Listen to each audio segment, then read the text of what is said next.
कहानी की शुरुआत साउथ कोरिया के पेनिनसुला नाम के एक शहर को दिखाने से होती है, जो एक जीवित मौत की नगरी में बदल चुका है। कोरिया की सड़कों पर अब सिर्फ जॉम्बियों का राज चल रहा है, लेकिन डर की बात सिर्फ जॉम्बी ही नहीं है। कुछ निर्दयी इंसानों ने भी इस तबाही को अपने मनोरंजन का जरिया बना लिया है। वे जिंदा लोगों को पकड़कर पिंजरों में बंद कर देते हैं और फिर उन्हें जॉम्बियों के सामने छोड़ देते हैं। जॉम्बी उन पर टूट पड़ते हैं और यह सब देखकर वे लोग आनंद लेते हैं। लेकिन इस फिल्म की शुरुआत असल में इससे भी ज्यादा दुखद थी। इस कहानी की असली शुरुआत 4 साल पहले हुई थी। उस समय वायरस का प्रकोप अभी अभी फैलना शुरू हुआ था। चारों तरफ अफरा तफरी मची हुई थी और लोग अपनी जान बचाने के लिए इधर उधर भाग रहे थे। हम फिल्म के मुख्य किरदार जोंग स्योक को देखते हैं। जोंग स्योक एक मिलिट्री ऑफिसर था। वह अपनी बहन भांजे डोंग ह्यून और बहनोई चुलमिन के साथ कार में बैठकर इंसान बंदरगाह की तरफ जा रहा था, क्योंकि इंसान बंदरगाह से एक जहाज उन्हें कोरिया के बाहर ले जाने वाला था। रास्ते में अचानक उनकी कार के सामने एक आदमी आ जाता है। वह उनसे कहता है, प्लीज हमारी मदद करो, हमें यहाँ से ले चलो, मेरे साथ एक छोटा बच्चा भी है। लेकिन जोंग स्योक उसे देखकर सोचता है कि शायद वह जॉम्बी वायरस से संक्रमित है, इसलिए वह उसकी मदद किए बिना वहाँ से निकल जाता है। वह आदमी लगातार कहता रहता है कि वह संक्रमित नहीं है, उसे बस थोड़ी मदद चाहिए। थोड़ी दूर जाने के बाद उस आदमी की पत्नी भी जोंग स्योक से कहती है, अगर हमें नहीं ले जा सकते तो कम से कम हमारे बच्चे को बचा लो प्लीज। लेकिन जोंग स्योक अपने परिवार की सुरक्षा के बारे में सोचकर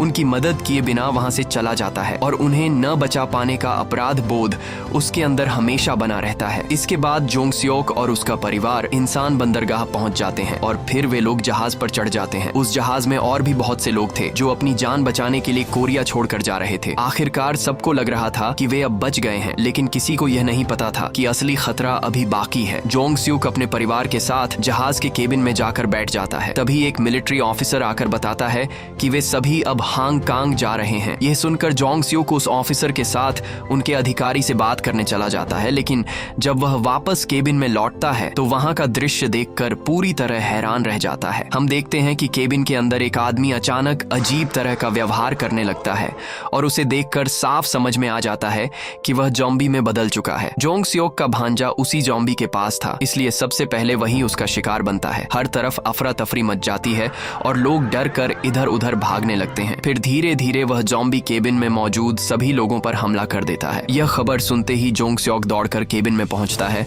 लेकिन वहां पहुंचकर जो कुछ वह देखता है उससे उसके पास बोलने के लिए शब्द ही नहीं बचते। चारों तरफ सिर्फ खून ही खून फैला हुआ था और उस जॉम्बी ने तब तक लगभग सभी को संक्रमित कर दिया था। सिर्फ उसकी बहन बची थी, इसलिए जोंग स्योक उसे वहां से बाहर निकालने की कोशिश करता है, लेकिन अपने बेटे को आंखों के सामने बदलते हुए देखकर उसकी बहन मानसिक रूप से टूट जाती है और वह किसी भी हालत में अपने बेटे को छोड़कर जाना नहीं चाहती। वह कहती है, मेरा बेटा जैसा भी हो फिर भी वह मेरा बच्चा है, मैं उसे छोड़कर कहीं नहीं जाऊंगी। लेकिन तभी संक्रमित लोग एक एक करके जॉम्बी बनकर उठने लगते हैं और उस पर हमला कर देते हैं। जोंग स्योक उनसे लड़ने की कोशिश करता है, लेकिन आखिरकार परिस्थितियों के दबाव में आकर उसे अपनी बहन और भांजे को उसी केबिन में बंद करके दरवाजा बंद करना पड़ता है, क्योंकि अगर वह ऐसा नहीं करता तो वे जॉम्बी पूरे जहाज के लोगों को संक्रमित कर देते। जो बहन कुछ देर पहले तक उसके पास बैठी थी उसे अपने ही हाथों मौत के मुंह में छोड़कर आना पड़ता है और यही ट्रॉमा जोंग स्योक को अंदर से पूरी तरह खाली कर देता है। खैर, इसी तरह लगभग 4 साल बीत जाते हैं। जोंग स्योक अब हांगकांग में एक रिफ्यूजी है, जहां उन्हें न कोई सम्मान मिलता था और न ही सामान्य जीवन। फिर हम देखते हैं कि हांगकांग की एक अंधेरी जगह पर जोंग स्योक अकेला लेटा हुआ था। तभी अचानक 3 आदमी वहां आते हैं और उसे मारने की कोशिश करते हैं। जोंग स्योक उनसे लड़ता है और फिर वे लोग उसे बताते हैं कि उनके गैंग का लीडर उसे बुला रहा है। वह उनके साथ जाकर अपने बॉस से मिलता है और वहां उसे चुलमिन भी दिखाई देता है। उनके साथ एक महिला और एक आदमी भी मौजूद थे। गैंग का बॉस उन्हें बताता है कि इंसान बंदरगाह के पास अब भी एक ट्रक पड़ा हुआ है जो करोड़ों अमेरिकी डॉलर से भरा हुआ है। जॉम्बियों के लिए उस पैसे की कोई कीमत नहीं है, लेकिन अगर वे लोग वह पैसा वापस ले आए तो रातों रात करोड़पति बन सकते हैं। जोंग स्योक कहता है, लेकिन वहाँ तो जॉम्बी हैं। इस पर वह आदमी हल्का सा मुस्कुराकर कहता है, रात में वे कुछ भी नहीं देख पाते, इसलिए तुम्हें यह काम रात में ही करना होगा। तुम लोग बस अंदर जाओ, पैसा लो और वापस निकल आओ, लेकिन सावधान रहना, जॉम्बियों की सुनने की शक्ति बहुत तेज होती है। अगर वे लोग जिंदा वापस लौट आते हैं तो उन सभी को $2.5 मिलियन दिए जाएंगे। यह सुनते ही चुलमिन और बाकी दोनों लोग तुरंत तैयार हो जाते हैं, लेकिन जोंग स्योक मना कर देता है। फिर हम देखते हैं कि जोंग स्योक और चुलमिन एक बार में बैठे हुए थे जहां लोग उन्हें शरणार्थी कहकर अपमानित कर रहे थे। इसके बाद वे दोनों वहां से बाहर निकल जाते हैं और पैसों का लालच तथा इस दर्द भरी जिंदगी से छुटकारा पाने के लिए आखिरकार जोंग स्योक भी उस अभिशप्त शहर में जाने के लिए तैयार हो जाता है। अब सवाल यह था कि क्या वे वहां से जिंदा वापस लौट पाएंगे या फिर वहां उनके लिए कोई और भी भयानक खतरा इंतजार कर रहा है। यह जानने के लिए फिल्म को आखिर तक देखना होगा। इसके बाद वे चारों वहां जाने की तैयारी करने लगते हैं। गैंग के लोग उन्हें सुरक्षा के लिए कुछ हथियार और 2 सैटेलाइट फोन देते हैं। फिर हम देखते हैं कि जोंग सियोक और उसके साथी एक छोटी नाव से किनारे पर पहुंचते हैं और पूरा शहर किसी मृत नगरी जैसा लग रहा था। जो शहर कभी आधुनिक हुआ करता था, अब वह खंडहरों से भरे रेगिस्तान में बदल चुका था। सड़कों के किनारे जंग लगी गाड़ियां पड़ी थीं, इमारतों की खिड़कियां टूटी हुई थीं। इसके बाद वे धीरे धीरे शहर के अंदर बढ़ने लगते हैं और तभी अचानक जोंग सियोक की नजर एक ऐसे दृश्य पर पड़ती है जिसे देखकर उसके शरीर में सिहरन दौड़ जाती है। एक विशाल कांच की बिल्डिंग के अंदर हजारों ज़ॉम्बी बंद थे। वे बाहर निकलने के लिए पागलों की तरह तड़प रहे थे। यह दृश्य देखकर जोंग सियोक समझ जाता है कि पिछले 4 सालों में हालात कितने भयावह हो चुके हैं। फिर वे लोग एक कार में बैठकर आगे बढ़ते हैं और महिला बताती है कि वह पहले इसी शहर में टैक्सी चलाया करती थी, इसलिए वह यहाँ की सारी सड़कें जानती है। खैर, कुछ देर बाद वे आखिरकार उस जगह पर पहुंच जाते हैं जिसकी उन्हें तलाश थी। फिर वे ट्रक का पिछला दरवाजा खोलते हैं और अंदर करोड़ों डॉलर के बंडल देखकर खुशी से पागल हो जाते हैं। उस वक्त उनकी खुशी की कोई सीमा नहीं रहती, लेकिन उन्हें क्या पता था कि असली खतरा तो अब शुरू होने वाला है। तभी उन्हें एहसास होता है कि ड्राइविंग सीट पर एक ज़ॉम्बी पड़ा हुआ है जो बिल्कुल निश्चल था। वे सोचते हैं कि वह मर चुका है। इसी सोच में चुलमिन उसे हटाने की कोशिश करता है और तभी वह जिंदा हो जाता है और चुलमिन पर हमला कर देता है। किसी तरह जोंग सियोक उसे बचाकर उस ज़ॉम्बी को मार देता है। लेकिन समस्या सिर्फ इतनी ही नहीं थी। जब ज़ॉम्बी चुलमिन पर हमला करता है तो गलती से ट्रक के हॉर्न पर उसका हाथ पड़ जाता है और उस आवाज को सुनकर चारों तरफ से हजारों ज़ॉम्बी उनकी तरफ दौड़ने लगते हैं। वे बेहद डर कर भागने लगते हैं। जोंग सियोक ज़ॉम्बियों पर गोली चलाता है। किसी तरह वे गाड़ी में बैठकर इंजन स्टार्ट कर वहां से भागने लगते हैं। उन्हें लग रहा था कि वे सफल हो जाएंगे और पैसे लेकर बच निकलेंगे, लेकिन तभी एक और बड़ा खतरा सामने आ जाता है। दूर से कोई उनकी गाड़ी पर फ्लेयर जैसे हथियार फेंकने लगता है, जैसे कोई जानबूझकर ज़ॉम्बियों को उनकी तरफ खींच रहा हो। लेकिन वे कुछ समझ पाते उससे पहले ही हजारों ज़ॉम्बी उनकी गाड़ी पर टूट पड़ते हैं। अपनी जान बचाने के लिए वे जितनी तेज हो सके गाड़ी चलाते हैं, लेकिन फिर भी बचना मुश्किल हो जाता है। अचानक उनकी गाड़ी नियंत्रण खो देती है और वे सभी बाहर गिर जाते हैं। चारों तरफ से ज़ॉम्बी उनकी ओर बढ़ रहे थे। कुछ ही समय में ज़ॉम्बी उस महिला और उस आदमी पर हमला कर देते हैं। उनके दर्द भरे चीखें किसी का भी दिल दहला दें। दूसरी तरफ चुलमिन और जोंग सियोक अब भी ज़ॉम्बियों से लड़ रहे थे। चुलमिन को जब ज़ॉम्बी घेर लेते हैं तो वह किसी तरह ट्रक के अंदर घुस जाता है। उधर जोंग सियोक अकेले ही ज़ॉम्बियों से लड़ रहा था। ज़ॉम्बियों की संख्या बहुत ज्यादा थी, इसलिए वह भी अब ज्यादा देर तक टिक नहीं पा रहा था। और जब ज़ॉम्बी उस पर आखिरी हमला करने ही वाले थे तभी सुपर हीरो जैसी एंट्री होती है जून की। अगर आप ऐसे ही और भी शानदार मूवी एक्सप्लेनेशन देखना चाहते हैं तो अभी चैनल को सब्सक्राइब कर लीजिए, वरना अगला जबरदस्त एक्सप्लेनेशन आप मिस कर सकते हैं। वह अपनी गाड़ी से सभी ज़ॉम्बियों को कुचल देती है। फिर वह जोंग सियोक को गाड़ी में बैठने के लिए कहती है। तुरंत जोंग सियोक गाड़ी में बैठ जाता है। वहाँ हम एक छोटी लड़की को भी देखते हैं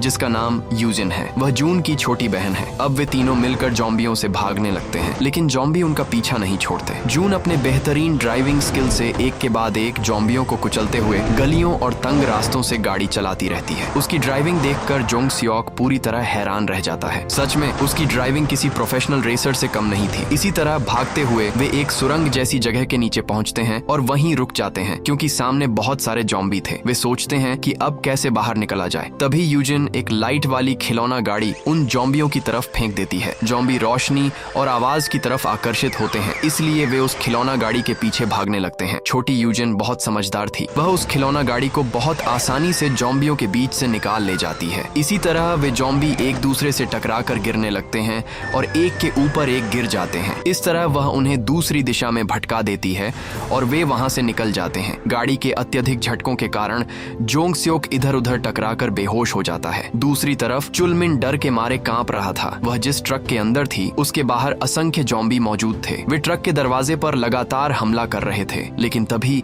एक लाइट जलाने वाला हथियार बजाया जाता है और सभी ज़ॉम्बियों को एक दिशा में ले जाया जाता है। इसके बाद एक एक करके 3 गाड़ियां ट्रक के पास आती हैं। गाड़ियों से कुछ लोग उतरते हैं। उनके लीडर का नाम हंगको था। वे लोग ट्रक के सामने पहुंचते हैं तो देखते हैं कि ड्राइविंग सीट पर जोंग सियोक की टीम का वही व्यक्ति खून से लथपथ पड़ा हुआ है। वह उन्हें देखकर मदद की गुहार लगाता है, लेकिन हंगको उसे संक्रमित कीड़ा कहकर बेरहमी से पीट पीट कर मार देता है। वह व्यक्ति बार बार न मारने की विनती करता रहता है, लेकिन वे लोग उसकी एक नहीं सुनते और उसे खत्म कर देते हैं। इसके बाद हंगको और उसकी टीम ट्रक को लेकर अपने ठिकाने पर लौट आते हैं। वहाँ का माहौल देखकर ऐसा लगता था जैसे उन्होंने वहाँ अपना अलग साम्राज्य बना लिया हो। उस यूनिट का मुख्य लीडर कैप्टन सियो था। इस यूनिट के लोग बेहद क्रूर और घिनौने थे, जो ज़ॉम्बियों से भी ज्यादा खतरनाक थे। हम वहाँ एक लंगड़े लड़के को देखते हैं जिसका कैप्टन सियो के साथ अच्छा संबंध था और वह उसका दाहिना हाथ माना जाता था। हंगको उस लड़के से अपने लिए एक ड्रिंक लाने को कहता है, लेकिन वह कहता है कि इसके लिए पहले उसे कैप्टन सियो से अनुमति लेनी होगी। ये सुनकर हंगको गुस्सा हो जाता है और कहता है कि एक दिन वह उसे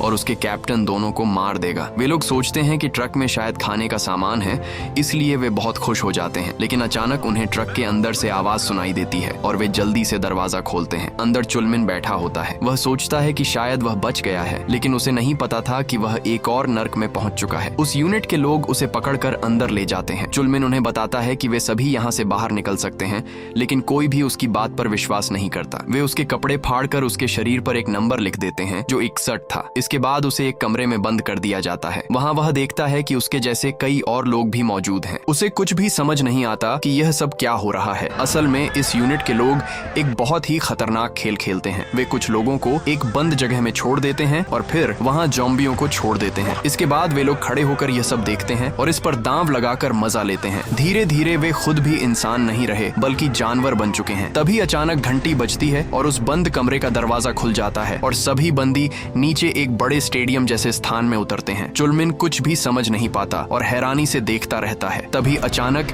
एक पिंजरे का दरवाजा खुलता है और उसमें से हजारों ज़ॉम्बी बाहर निकलकर उन पर हमला कर देते हैं। ऊपर खड़े लोग हंसते हैं, मजा लेते हैं और दांव लगाते हैं। यह दृश्य बेहद दर्दनाक था। इसके बाद काउंटडाउन शुरू होता है और यह खेल वहीं खत्म हो जाता है। तभी अजीब रोशनी वाले कपड़े पहने एक व्यक्ति आता है और ज़ॉम्बियों को फिर से पिंजरे में बंद कर देता है। दूसरी ओर जून और उसके लोग एक टूटे फूटे घर में पहुंचते हैं, जहां एक बूढ़ा व्यक्ति मिलता है जो जून और यूजिन का दादा होता है। वह कहता है कि उसने उन्हें बैटरी लाने के लिए भेजा था, लेकिन वे एक इंसान को उठा लाए हैं। वह जोंग सियोक को खींचकर घर के अंदर ले जाता है और वहां जोंग सियोक को होश आता है। जून का दादा मानसिक रूप से अस्थिर लगता है। वह एक पुराना रेडियो लेकर कहता है कि वह जल्द ही सभी को इस नर्क से बाहर निकाल लेगा। वह बताता है कि उसने अमेरिकी मिलिट्री ऑफिसरों से संपर्क किया है और नया नियुक्त मेजर जन उसका अच्छा दोस्त है जो उनकी मदद करेगा, लेकिन कोई उसकी बात पर विश्वास नहीं करता। वह यह भी बताता है कि वह पहले मिलिट्री ऑफिसर था। तभी अचानक उनके सामने मिनजुंग आती है जो जून और यूजिन की माँ होती है। उसे देखते ही जोंग सियोक उसे पहचान लेता है और उसे 4 साल पुरानी घटना याद आ जाती है। यही वही महिला थी जो अपने बच्चे को बचाने की गुहार लगा रही थी, लेकिन जोंग सियोक ने उनकी मदद नहीं की थी। लेकिन आज किस्मत का खेल देखो, वही परिवार उसे बचाकर आश्रय देता है। जून बताता है कि वे जोंग सियोक को यूनिट 681 के इलाके से लाए हैं। इसके बाद जोंग सियोक मिनजुंग से माफी मांगता है और कहता है कि पिछले 4 सालों से वह अपराध बोध में जी रहा है। पहले तो मिनजुंग उसे पहचान नहीं पाती, लेकिन जब जोंग सियोक सब कुछ बताता है तो वह उसे पहचान लेती है। फिर वह कहती है कि वह अपने बच्चों के प्रति आरणी है और जरूरत पड़ने पर वह यह आरण चुकाएगी। इसके बाद मिनजुंग पूछती है कि वह फिर से इस नर्क में क्यों आया है। जोंग सियोक बताता है कि उन्होंने एक गैंग के साथ समझौता किया है। वहाँ एक ट्रक में करोड़ों अमेरिकी डॉलर रखे हैं। अगर वे उन्हें ले आते हैं तो उन्हें $2.5 मिलियन मिलेंगे, जिससे वे बेहतर जीवन जी सकेंगे। मिनजुंग पूछती है कि उन्होंने उस गैंग से संपर्क कैसे किया। जोंग सियोक जवाब देता है कि उन्हें 2 सैटेलाइट फोन दिए गए हैं, लेकिन वह फोन उसी ट्रक में रह गया है। यह सुनकर मिनजुंग के मन में उम्मीद जागती है कि अगर वे सैटेलाइट फोन वापस ले आई तो वे यहाँ से निकल सकते हैं। वह बताती है कि पहले वे यूनिट 631 में थे, लेकिन वहाँ से भागकर यहाँ आ गए थे। वह कहती है कि ट्रक उसी यूनिट 631 के लोगों के पास है, इसलिए वहाँ जाकर सैटेलाइट फोन लाना होगा। वे सभी वहाँ जाने का फैसला करते हैं। मिनजुंग सभी से कहती है कि वे आराम करें और रात में निकलेंगे। फिर हम कैप्टन सियो को उसके कमरे में देखते हैं। तभी वह लड़का उसके पास आता है और उसे बताता है कि होंग को एक ट्रक लूट कर लाया है और उस ट्रक के अंदर बोरी भर पैसे हैं। फिर जब सियो उस ट्रक के पास जाता है तो सच में वहाँ पैसों से भरी बोरियां देखकर वह पूरी तरह हैरान रह जाता है। कैप्टन सियो को ट्रक के अंदर एक सैटेलाइट फोन भी मिलता है। तभी उस गैंग के लोग उस फोन पर कॉल करते हैं। सियो कॉल उठाकर जानता है कि अगर वह ये पैसे उन तक पहुंचा दे तो वह इस नरक से बाहर निकल सकता है और साथ ही उसे बहुत सारे पैसे भी मिलेंगे। सियो अपने साथियों की परवाह किए बिना अकेले यहाँ से भागने की योजना बनाता है। वह सोचता है कि सबको दूसरी तरफ व्यस्त रखेगा और उसी मौके पर खुद यहाँ से निकल जाएगा। उसे खुद भी नहीं पता था कि वह इस फैसले से कितनी बड़ी गलती करने जा रहा है। रुको, अगर आपने अभी तक चैनल को सब्सक्राइब नहीं किया है तो जल्दी से कर लीजिए और वीडियो को लाइक भी कर दीजिए, क्योंकि आने वाले मूवी एक्सप्लेनेशन और भी ज्यादा धमाकेदार होने वाले हैं। दूसरी तरफ हम मिनजुंग को देखते हैं। वे लोग हथियार लेकर बाहर जाने की तैयारी कर रहे थे। फिर वे पांचों यूनिट 6 और 81 की तरफ निकल पड़ते हैं। वहाँ पहुंचकर मिनजुंग जून से कहती हैं, अगर हम सूरज निकलने से पहले वापस ना आए तो तुम लोग घर चले जाना और चाहे कुछ भी हो जाए कोई भी गाड़ी से बाहर मत निकलना। इसके बाद मिनजुंग और जंग सियोक गाड़ी से उतरकर गुप्त रास्ते से सावधानी से सीओ के ठिकाने के अंदर जाने लगते हैं। कैप्टन सीओ उस स्टेडियम में जाकर घोषणा करता है कि आज हमारे सार्जेंट होंग को बहुत सारा खाना लूट कर लाए हैं, इसलिए आज उनके लिए बहुत खुशी का दिन है। आज वह खेल अनलिमिटेड चलेगा और सबको मनचाहा खाना भी दिया जाएगा। ये सुनकर सभी बहुत खुश हो जाते हैं। यही सीओ की योजना थी। वह चाहता था कि सब लोग इन चीजों में व्यस्त रहें और वह खुद वहां से भाग जाए। उधर हम होंगको को सीओ के कमरे में देखते हैं। उसकी बातों से पता चलता है कि उसे सीओ पर शक हो रहा था। जो आदमी खाने को लेकर इतना सख्त था वह अचानक सबको इतना खाना कैसे दे सकता है, लेकिन सीओ चालाकी से उसे जवाब देता है और उसका शक दूर कर देता है। इधर फिर से वही खेल शुरू हो जाता है। चुलमिन लोगों को दोबारा उस स्टेडियम में छोड़ दिया जाता है और पिंजरे से जॉम्बियों को बाहर छोड़ दिया जाता है। सब लोग खड़े होकर मजा ले रहे थे, जैसे उनके अंदर इंसानियत नाम की कोई चीज बची ही नहीं थी। चुलमिन सोचता है कि शायद इस बार वह नहीं बचेगा, लेकिन फिर भी वह खुद को बचाने की पूरी कोशिश करता रहता है। दूसरी तरफ जब मिनजुंग और जंग सियोक छिपते छिपाते ट्रक के पास पहुंच रहे थे, तब वे दो लोगों से सुनते हैं कि ट्रक के अंदर उन्हें एक आदमी भी मिला है। तभी जंग सियोक समझ जाता है कि वह चुलमिन है। फिर वह बिना देर किए उसे बचाने चला जाता है। खोजते खोजते वह देखता है कि चुलमिन जॉम्बियों के बीच लड़ रहा है। तभी जंग सियोक वहां पहुंचकर जॉम्बियों से लड़ने लगता है। वह ऊपर बैठे लोगों की तरफ एक फ्लेयर फेंक देता है। तुरंत सारे जॉम्बी उसी तरफ भागने लगते हैं और जंग सियोक वहां धुआं फैलाकर चुलमिन को वहां से बाहर निकाल लेता है। फिर हम मिनजुंग को देखते हैं जो आकर गाड़ी की ड्राइविंग सीट पर बैठ जाती है। तभी वह लड़का वहां आ जाता है। मिनजुंग तुरंत उस पर बंदूक तान देती है। तब वह लड़का सीओ के भागने की योजना के बारे में बताता है। तभी वहां सीओ पहुंच जाता है और मिनजुंग उस पर बंदूक तानकर उससे सैटेलाइट फोन ले लेती है। मिनजुंग लोग पहले वहीं रहते थे, इसलिए सीओ उसे अच्छी तरह पहचानता था। इसके बाद हम देखते हैं कि जंग सियोक और चुलमिन भाग रहे थे, लेकिन होंगको के लोग उन पर गोलियां चलाने लगते हैं। उसी समय जॉम्बी भी ऊपर वहां पहुंच जाते हैं। जंग सियोक और चुलमिन की जॉम्बियों और उन लोगों के साथ जबरदस्त लड़ाई होती है। उसी लड़ाई में होंगको जंग सियोक पर गोली चलाता है, लेकिन बदकिस्मती से वह गोली जाकर चुलमिन को लग जाती है और वहीं उसकी मौत हो जाती है। इससे जंग सियोक पूरी तरह टूट जाता है। उसने चुलमिन के लिए इतना सब कुछ किया, लेकिन आखिर में उसे बचा नहीं पाया। अब वे लोग फिर से जंग सियोक पर हमला करते हैं। जैसे ही होंगको जंग सियोक पर गोली चलाने वाला होता है, तभी मिनजुंग ट्रक लेकर वहां पहुंच जाती है और जंग सियोक से जल्दी गाड़ी में बैठने को कहती है। फिर वे लोग वहां से निकल जाते हैं। जैसे जैसे समय बीत रहा था, वैसे वैसे फिल्म के दृश्य और भी ज्यादा थ्रिलिंग और दिलचस्प होते जा रहे थे। अब जॉम्बी मिनजुंग के ट्रक पर टूट पड़ते हैं और ट्रक का शीशा तोड़ देते हैं। जब उन्हें लगता है कि अब वे नहीं बचेंगे, तभी वहां जून लोग पहुंच जाते हैं। जून की ड्राइविंग स्किल तो तुम पहले ही देख चुके हो। वह अपनी शानदार ड्राइविंग से एक एक करके सारे जॉम्बियों को मारने लगता है और कुछ जॉम्बियों को फ्लेयर की मदद से दूसरी तरफ भेज देता है। उधर सीओ के ठिकाने पर भी जॉम्बियों ने हमला कर दिया था, लेकिन होंगको और उसके कुछ साथी गाड़ियों में बैठकर जंग सियोक लोगों का पीछा करने लगते हैं। जंग सियोक लोगों की मुसीबत खत्म होने का नाम ही नहीं ले रही थी। अब मिनजुंग, जून और होंगको की गाड़ियों के बीच जबरदस्त मुकाबला हो रहा था। कोई भी किसी से कम नहीं था। ऊपर से जॉम्बी भी थे। भाई क्या शानदार कार फाइट थी, जिसे अगर तुम नहीं देखोगे तो बहुत कुछ मिस कर दोगे। जून और मिनजुंग एक के बाद एक गाड़ियों को सड़क से उड़ाते जा रहे थे। तभी जंग सियोक देखता है कि उनके पीछे अभी भी गाड़ियां आ रही हैं। तब वह एक योजना बनाता है। वह मिनजुंग से कहता है कि ट्रक को एक बिल्डिंग के पास से ले जाए। यही वह बिल्डिंग थी जहां फिल्म की शुरुआत में हमने हजारों जॉम्बियों को बंद देखा था। जंग सियोक उस बिल्डिंग पर कुछ गोलियां चलाता है और अगले ही पल हजारों जॉम्बी होंगको की गाड़ियों पर टूट पड़ते हैं। इसके बाद जंग सियोक सैटेलाइट फोन के जरिए उस गैंग से संपर्क करता है और बताता है कि वे कुछ ही देर में इंसान पोर्ट पहुंचने वाले हैं। वे वहां पहुंच भी जाते हैं। अब उन्हें लगता है कि वे इस जहन्नुम से बाहर निकल जाएंगे, लेकिन तभी अचानक कैप्टन सीओ जून की गाड़ी को टक्कर मार देता है। जैसे ही वे लोग गाड़ी से बाहर निकलते हैं, सीओ जून के सिर पर बंदूक तानकर ट्रक लेकर जहाज के अंदर चला जाता है, लेकिन जाने से पहले वह जून के दादाजी और मिनजुंग के पैर में गोली मार देता है, जिससे जून के दादाजी की मौत हो जाती है। जब सीओ जहाज के अंदर पहुंचता है तो गैंग वाले उसके साथ धोखा कर देते हैं। वे पैसे लेकर सीओ को गोली मार देते हैं, लेकिन मरने से पहले सीओ भी बदला लेता है। वह ट्रक से जहाज का दरवाजा बंद कर देता है। इससे सारे जॉम्बी जहाज के अंदर घुस जाते हैं और वहां मौजूद सभी लोगों पर हमला कर देते हैं। इधर मिनजुंग लोग सोच रहे थे कि शायद वे कभी इस नरक से बाहर नहीं निकल पाएंगे, लेकिन तभी एक चमत्कार होता है। आसमान में एक हेलीकॉप्टर दिखाई देता है। उन्हें बचने की उम्मीद नजर आती है। हाँ, दादाजी की बात सच साबित होती है। सच में अमेरिकी सेना उनकी मदद के लिए पहुंच गई थी। मिनजुंग जून लोगों से फ्लेयर जलाने को कहती है ताकि हेलीकॉप्टर उन्हें देख सके। फिर वह जंग सियोक से कहती है कि वह बच्चों का ध्यान रखे और उन्हें सुरक्षित रखे। यह कहकर वह जॉम्बियों से लड़ने लगती है और एक गाड़ी में बैठकर उसका हॉर्न बजाने लगती है ताकि सारे जॉम्बी उसकी तरफ आकर्षित हो जाएं, क्योंकि वह जानती थी कि इस घायल पैर के साथ वह समय पर हेलीकॉप्टर तक नहीं पहुंच पाएगी और उसकी वजह से बाकी लोग भी खतरे में पड़ जाएंगे। इसलिए वह खुद की कुर्बानी देने का फैसला करती है। जून लोग हेलीकॉप्टर तक पहुंच जाते हैं, लेकिन जून अपनी माँ को छोड़कर जाने के लिए तैयार नहीं होती। इसलिए जंग सियोक उसे वापस लाने का फैसला करता है, लेकिन मिनजुंग अपनी ठुड्डी पर बंदूक रखकर खुद को मारने की कोशिश करती है। तभी जंग सियोक चिल्लाकर उसे गाड़ी से बाहर आने को कहता है और वह आखिरकार बाहर आ जाती है। किसी तरह लड़ते लड़ते वे आखिर में हेलीकॉप्टर में चढ़ जाते हैं और हेलीकॉप्टर आसमान में उड़ जाता है। वहां मिनजुंग के पैर का इलाज किया जाता है और इसी के साथ यह फिल्म खत्म होती है।